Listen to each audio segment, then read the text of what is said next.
你让 AI 做一个官网首页，功能都有了，按钮也能点，可你多看2分钟，总觉得哪里不对。它不难看，但像10个产品都能套上的模板，问题经常不在模型不会写代码，而在你只告诉它做什么，没告诉它什么才算做得好，模型就会挑最熟悉、最稳妥的组合，常规导航、常规卡片、常规渐变，它们不容易出错，也不容易被记住。Anthropic 做长时间网页开发实验时，给出的解法挺值得看，不是再塞一长串提示词，而是把原来那句感觉不对拆成能验收的标准，再找一个不负责交付的角色，专门挑问题。这条视频讲的就是这件事儿。AI 页面为什么会有模板感，又怎么把你的审美变成它每轮都躲不过去的验收标准？先别急着说高级一点，设计负责人说这句话时，脑子里通常有一堆没说出口的参照。什么叫克制？什么叫拥挤？什么像自己的品牌？什么像竞品套壳？模型没有这套默认共识，你让它做一个高级的博物馆网站，它只能从见过的大量页面里找一个最像也最安全的答案。这个答案可能完整、能用、风险低，可它未必有身份。更麻烦的是，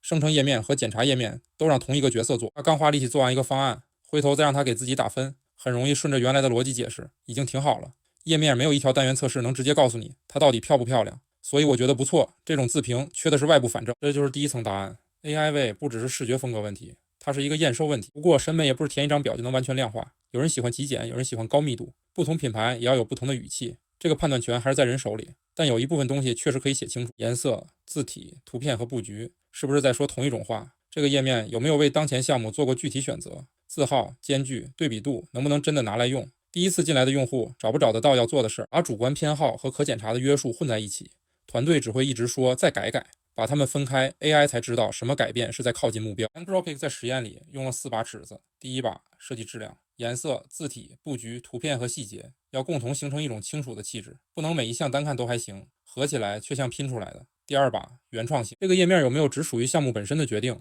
还是把组件库默认样式、常见模板和 AI 页面元素拼在一起？第三把工艺、字号层级、间距、配色和对比度，这些基本功过不过线？第四把功能性，人能不能看懂界面，找到主要操作，完成任务？这4把尺子不是通用设计真理，他们只是在告诉系统，这个任务里什么该优先。实验里，设计质量和原创性的权重更重，因为工艺和功能性，模型往往已经能做到及格，真正容易丢掉的是风格和辨识度。所以，比起说不要 AI 味，不如追问一句：这个页面里哪些选择只有这个品牌、这个场景才会这样做？比如一家当代艺术馆，用黑白大图和3列卡片不一定错，但你要问展览内容、参观动线、作品之间的关系为什么会导向这种呈现，答不上来，它大概率就是一个熟练模板。权重在这里很关键，它决定系统愿意牺牲什么，又奖励什么。把原创性放进高权重项，就是明确告诉 AI 能用还不够，标准的措辞也会影响方向。Anthropic 在提示里写过，最好的设计要达到博物馆级别。这句话还没变成分数，就已经在牵引生成方向。所以高级、年轻、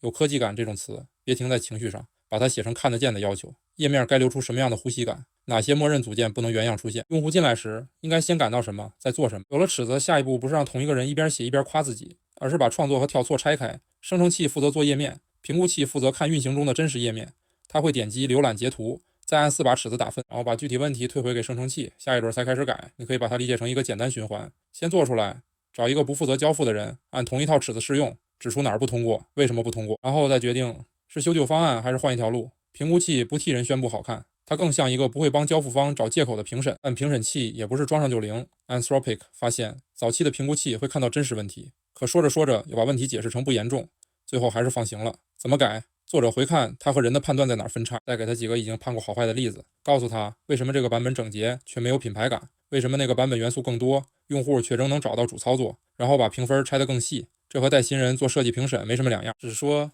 严格一点没有用，你得让他看到你的容忍范围。再往下还有一个容易被忽略的问题，如果每一轮只是调间距、改阴影、加一点动效，页面可能越来越精致，可它还是困在第一条路上。所以每轮评分后，生成器还要做一次策略判断，当前方向真的在变好，就继续打磨；方向本身不对，就放弃它，换一套审美方案。Anthropic 提过一个荷兰艺术博物馆网站的实验，做到第9轮时，它还是一个完成度不错的深色首页。第10轮系统放弃了这条路，它改成带 CSS 透视感的3维房间，用门洞在展厅之间导航，不再只是普通滚动或点击，多跑几轮不会自动长出灵感。评估标准要持续指出通用方案的问题，系统也得允许承认第一条路也许就选错了，少了前者，大家会满足于旧路，少了后者，页面只会变成更精致的第一版。听到这里，也别把它想成一个免费按钮。原文的实验一次会跑5到15轮，完整运行最长可以到4小时。评估器看的也不是静态截图，它要操作可交互页面，等页面加载，试不同路径，记录问题，时间和成本都是真的。而且分数提高也不等于每一版都更合人胃口。作者观察到，中间版本有时反而更讨喜。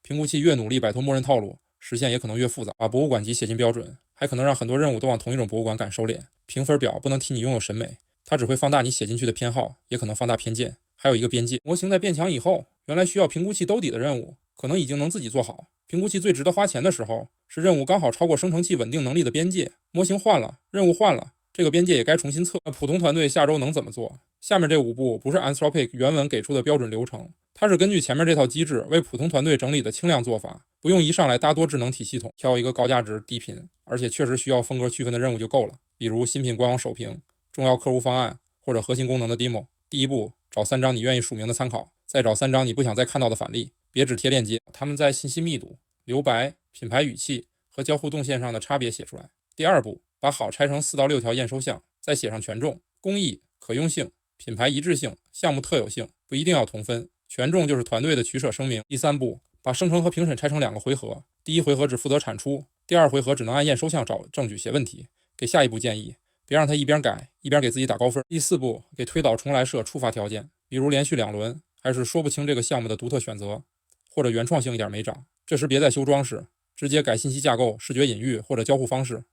第5步，保留中间版本和评审记录，负责人可以挑回自己更喜欢的版本，团队也会慢慢积累。我们到底在奖励什么？提示词只是把标准送进模型的入口，真正让结果变掉的是你有没有准备好一套能讨论、检查也敢推翻好设计的工作流程。 AI 不会自动长出你的审美，但你把取舍反例和验收边界写进系统后，它至少不会再把看起来没毛病当成已经足够好。我会把 AI 讲成业务里能用的判断。关注我，点赞收藏，下次继续看。